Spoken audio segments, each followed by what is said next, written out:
এর মধ্যে অবশ্যই প্রশাসনের প্রত্যক্ষ মদত তা আছেই। তা না হলে তো এটা ঘটা সম্ভব নয়, যেখানে পুলিশ প্রশাসন রয়েছে, পাশেই থানা রয়েছে, পুলিশ ক্যাম্প রয়েছে, তারপরেও এটা কী করে সম্ভব হয়? আসলে এই সাম্প্রদায়িক সংস্কৃতি, এ তো আমাদের সংস্কৃতি নয়। নিরপেক্ষ প্রশাসন হলে এই 9 দিন 10 দিনের মধ্যে সমস্ত অভিযুক্তদেরকে গ্রেপ্তার করতে পারত, এবং আমরা শুনলাম কিছু অভিযুক্ত ঘরছাড়া হয়েছে। আসলে পুলিশ প্রশাসনের মদতে তারা পালিয়ে যেতে পালিয়ে যেতে সক্ষম হয়েছে। মানে এইটাও একটা প্রশাসনের দুর্বলতা। শুধু দুর্বলতা বলবো না, এটা প্রশাসনের নিরপেক্ষতার অভাব। এটা একটা তৈরি করা হয়েছে, খুব সাম্প্রতিককালে এটা তৈরি করা একটা সংস্কৃতি। বিজেপি আরএসএসের ভূমিকা অগ্রগণ্য, কিন্তু আমাদের এখানে রাজ্য সরকার তাতে শুধু পরোক্ষ নয়, প্রত্যক্ষ মদত তো অবশ্যই আছে। এটাকে তো আমরা অস্বীকার করতে পারি না। তা না হলে এমন মর্মান্তিক ঘটনা এই কলকাতার এত কাছে এভাবে ঘটতেই পারে না, এবং তারপরেও অপরাধীরা পালিয়ে যেতে পারে। এটা কি করে সম্ভব হয়? অবশ্যই মনে করি যে এর মধ্যে প্রশাসনের ভূমিকা তো রয়েইছে। তো সেটাই আর কি, প্রশাসন সব জেনেও চোখ বুজে বসে আছে। চোখ বুজে থাকাটা হয়তো তার পক্ষে সুবিধাজনক, যে কোনো কারণেই হোক এই চোখ বোঝাটা আমরা তো বুঝতে পারছি। তো পথ একটাই, আমাদের একেবারে একসঙ্গে যে কোনো মৌলবাদ, যে কোনো সাম্প্রদায়িক ভাবাদর্শের বিরুদ্ধে আমাদেরকে এক কাট্টা হয়ে লড়তে হবে। আমরা কোনো মৌলবাদকেই প্রশ্রয় দেব না। যে কোনো মৌলবাদের বিরুদ্ধে আমাদের দাঁড়াতে হবে। আমাদের লড়াই এটাই। আমাদের লড়াই হচ্ছে মানুষের জন্য।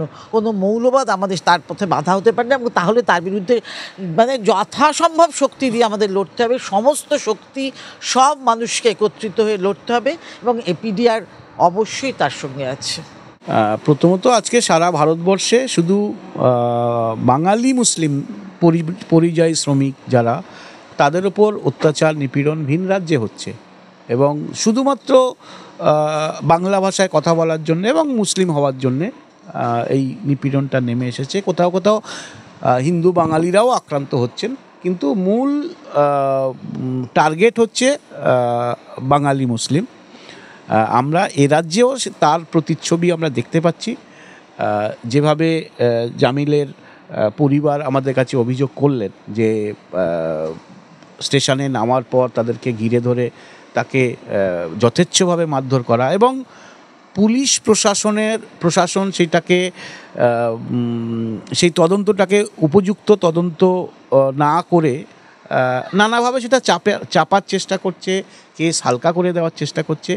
সামগ্রিকভাবে বাঙালি এবং বাঙালি মুসলমানদের ওপর অত্যাচার সারা দেশে যেভাবে হচ্ছে তার প্রতিচ্ছবি আমরা এখানে খুঁজে পাচ্ছি, এবং পুলিশও কিন্তু নিরপেক্ষ নয়। আমরা এর বিরুদ্ধে একটা বিক্ষোভ ডেপুটেশনের কথা ভাবছি বারুইপুর এসপির কাছে, এবং গ্রামের মানুষদেরকে নিয়ে আমরা সেই ডেপুটেশনের দিকে যাব। আমরা কথাবার্তা বলছি, এবং এই ঘটনার তীব্র নিন্দা করছি, এবং আমরা দাবি করছি যে উপযুক্ত তদন্ত করে সমস্ত দোষীদের,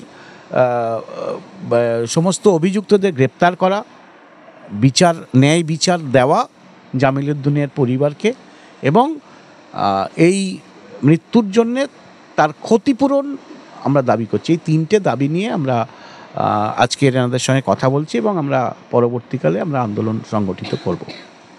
মূল অভিযুক্ত যারা এখনো পর্যন্ত গ্রেপ্তার হলো না, আজকের 2 তারিখের ঘটনাতে আজকে 13 তারিখ হয়ে গেল, এখনো পর্যন্ত প্রশাসন এখনো পর্যন্ত যারা মূল অভিযুক্ত যারা, তাদেরকে এখনো পর্যন্ত গ্রেপ্তার করতে পারেনি। শুধু 2জনকে গ্রেপ্তার করছে, তাহলে এটা কি প্রশাসনের ব্যর্থতা?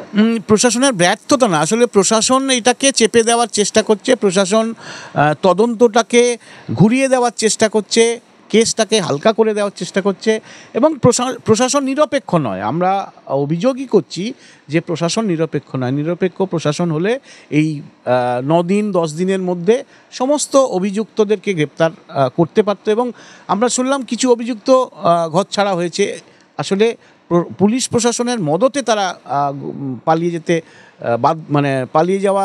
যেতে সক্ষম হয়েছে। এইটাও একটা প্রশাসনের দুর্বলতা। শুধু দুর্বলতা বলবো না, এটা প্রশাসনের নিরপেক্ষতার অভাব, এবং হিন্দুত্ববাদী যে ভাবধারা সেটাও বোধহয় এ রাজ্যের পুলিশের মধ্যে ঢুকে গেছে। এটা খুবই দুঃখজনক। তবে এর বিরুদ্ধে লড়াই করতে হবে, এর বিরুদ্ধে সাম্প্রদায়িকতা ছড়িয়ে লাভ নেই, এর বিরুদ্ধে সামনাসামনি লড়াই করতে হবে। এপিডিআর, মানবাধিকার সংগঠন এপিডিআর সেই লড়াইটা করবে এবং পরিবার যাতে ন্যায় বিচার পায় তার জন্যে আমরা আন্দোলন করব। এখনো পর্যন্ত আমরা দেখেছি ঘটনাটি যেখান থেকে ঘটেছে আর আজকে এই 13 তারিখ পর্যন্ত সরকারি কোনো প্রতিনিধি এখনো পর্যন্ত আসেনি। বিভিন্ন সংগঠন থেকে তাদের সাথে সাক্ষাৎ করেছে, কিন্তু এখনো পর্যন্ত সরকারি কোনো প্রতিনিধি দল এখনো পর্যন্ত তাদের বাড়িতে আসেনি। কী বলবেন? আমার এলাকার বিভিন্ন মানুষজনের সঙ্গে, পরিবারের সঙ্গে কথা বলেও আমরা মনে হয়েছে যে শাসক দলের একটা প্রচ্ছন্ন মদত রয়েছে। যদি শাসক দলের এই ঘটনায়, এই ন্যাক্কারজনক ধিক্কারজনক ঘটনায় যদি শাসক দলের মদত থাকে তাহলে তো স্বাভাবিকভাবে তারা আসবে না। ফলে আমরা আশা করছি এটা লড়াই দিয়ে এইটাকে কমব্যাট করতে হবে, এটাকে লড়তে হবে। দ্বিতীয় কোনো রাস্তা নেই, মানে আবেদন নিবেদন করে লাভ নেই, সাম্প্রদায়িকতা ছড়িয়েও লাভ নেই, একেবারে সামনাসামনি লড়াই করতে হবে। সে লড়াইয়ের জায়গায় এপিডিআর আছে এবং আগামী দিনে সে লড়াইটা এপিডিআর করতে প্রস্তুত।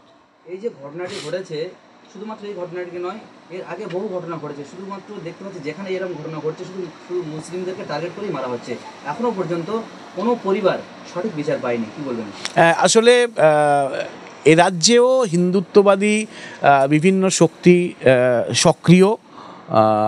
দুর্ভাগ্যজনকভাবে আমাদের রাজ্য সরকার তাদের মুখে তাদের বিরোধিতা করলেও কার্যক্ষেত্রে একেবারে তাদেরকে সমর্থন করে, প্রচ্ছন্ন সমর্থন, কোথাও কোথাও প্রত্যক্ষ সমর্থন করে। এটা দুর্ভাগ্যজনক। তবে ওই একটা কথাই বললাম, এইগুলোকে লড়াইয়ের মধ্যে দিয়ে বিরোধিতা করতে হবে, কমব্যাট করতে হবে, পরাজিত করতে হবে। মানে এর অন্য কোনো রাস্তা নেই। সাম্প্রদায়িকতা ছড়িয়ে পাল্টা মানে অন্য কিছু প্রচার করে লাভ নেই। একদম সরাসরি সম্মুখ সমরে এর বিরুদ্ধে লড়াই করতে হবে। এপিডিআর অধিকার রক্ষার সংগঠন, মানুষের অধিকার রক্ষার স্বার্থে এপিডিআর সেটা করবে। আমরা দেখেছি এই রকম ঘটনা উত্তরপ্রদেশেও ঘটেছে, কিন্তু বিশেষ করে এই যে বাংলায় এত এই রকম ঘটনা ঘটছে, এখনও পর্যন্ত যে মুখ্যমন্ত্রী এবার সাধারণ জনগণরা বলছেন যে রাজ্যের যে মুখ্যমন্ত্রী তিনি আসার পর থেকে এইরকম যে মুসলিম সম্প্রদায় এবং হিন্দু সম্প্রদায় মানুষের মধ্যে যে ভাতৃত্ব ভালোবাসা রয়েছে এটাকেই বিচ্ছিন্ন করতে চাচ্ছে। কি বলবেন? হ্যাঁ, এটা আমরা অনেক ক্ষেত্রেই দেখছি এবং সেই আসলে প্রথমেই বললাম যে এ রাজ্যে বিভিন্ন হিন্দুত্ববাদী সংগঠন তারা সক্রিয়, এমনকি প্রশাসনের মধ্যেও তারা প্রভাব বিস্তার করেছে। খুবই দুঃখজনক ব্যাপার। মানে এটা চলছে আর কি।